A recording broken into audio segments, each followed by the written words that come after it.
Assalomu alaykum do'stlar. Sizlarga bugun qiziq bir ma'lumot bermoqchiman. Mana, ko'rib turibmiz, Eron bilan urush bo'lganda qanday qilib aynan lokatsiyani точно o'sha joyiga borib raketani urayotganini, bitta oddiygina misolini ko'rsatib bermoqchiman. Ya'ni sizda hozirgi qurilmalari sizni aynan qayerda joylashgan joyingizni aniq fosh qilib beradi. Va bu aniq demak, buni provayderlarga ham ko'ra olish imkoniyatiga ega. Endi keling, man o'zimni qurilmamni qayerdaligini ko'rmoqchi bo'lsam, bemalol ochiq manbada shundagina telefonimni topmoqchiman. Va shunga Google Android Find degan demak yo'nalishni bosamiz. Brauzerda o'zidan davom etaver va quyidagi oyna ochiladi. Qarang. Mani hozir nomimda ikkita demak telefon bor. Honor X9B va Galaxy A19. Shu yerda men o'zimni lokatsiyamni qo'shib olganman va mana bosaman. Qarang, telefonni Google'da o'zi mani qayerda joylashuvimni to'liq ko'rsatib beryapti. Mana bu. Mana ko'rinishda, ya'ni Wi-Fi'ga ulanganim, qaysi Wi-Fi'ga ulanib turibman. Demak, Stop Phones bu ogohlantirish tugmasi. Buni o'chirib qo'yamiz. Qarang. Demak, bu yerda hozir ko'rib turishingiz mumkin. Mana men qayerda joylashganimni bemalol ko'rish mumkin mana. Qayerda? Aniq real vaqtda ko'rib turish mumkin.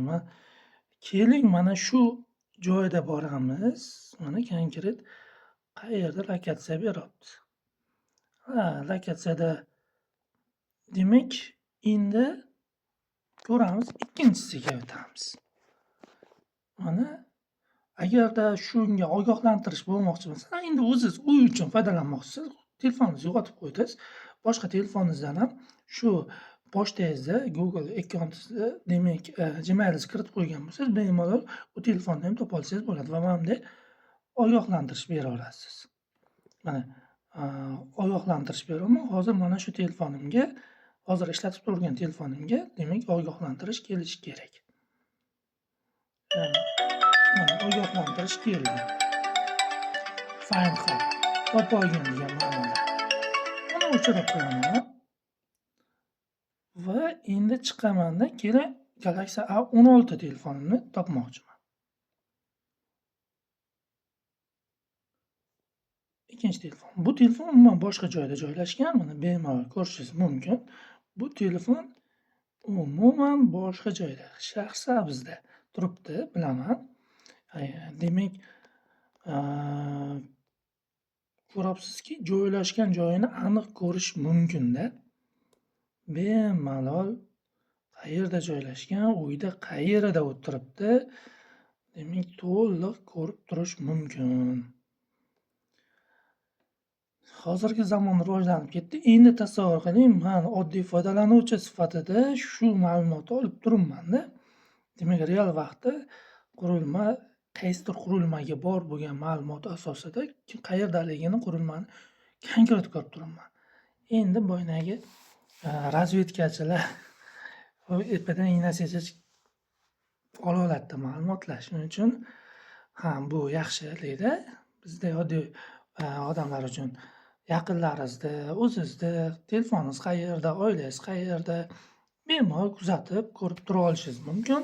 Kerak bo'lsa ogohlantirish ovozli signal berishingiz mumkin. Qulflab qo'yishingiz mumkin agar o'g'irlangan bo'lsa va demak ocha olmaydi, kimdir o'g'irlab ketsa ham ocha olmaydigan qilib qo'yishingiz mumkin. Yaxshi tomonlari ham ancha ko'p. Bu shunchaki ma'lumot o'rnida.